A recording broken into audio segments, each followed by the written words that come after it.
What's going on? It's your boy Sermon at Sermon's Domain on Twitter. Today we're here to talk about Justin Bieber's fourth or fifth studio album titled Purpose.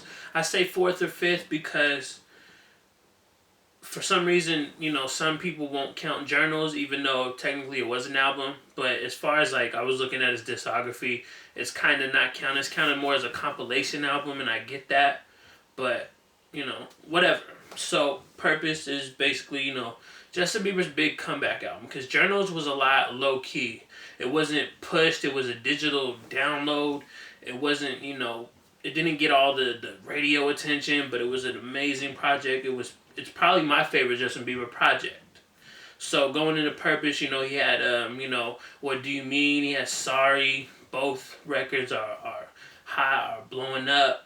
And he's had a much bigger push this time around. And I gotta say, the album to me feels like a combination of Journals and like his older mainstream sound, because a record like Sorry, that's a hit record, but at the same time it has that subject matter that you can find on Journals.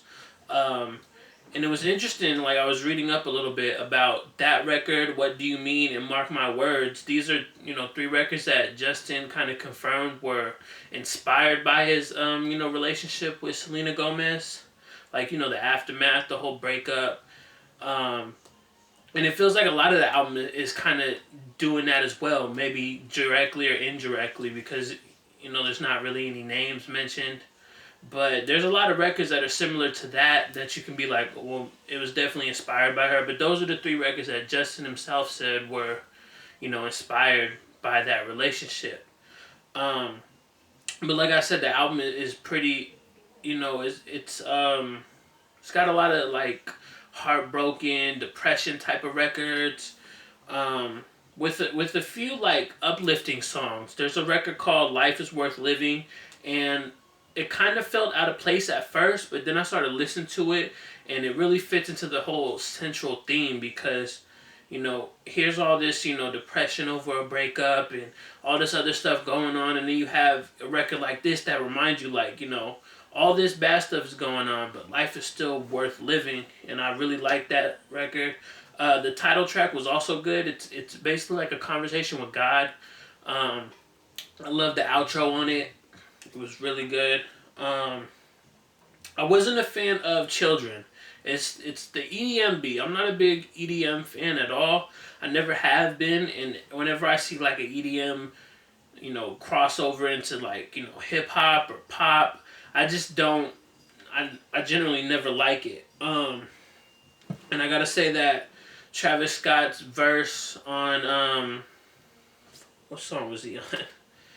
I believe it. No Sense. Sometimes Travis Scott has good guest features on Drake's mixtape, but this time it just didn't really offer too much to me, I guess. And I really loved Justin Bieber's appearance on Travis Scott's album. It was probably one of the best verses on the whole album. And another thing that I don't know.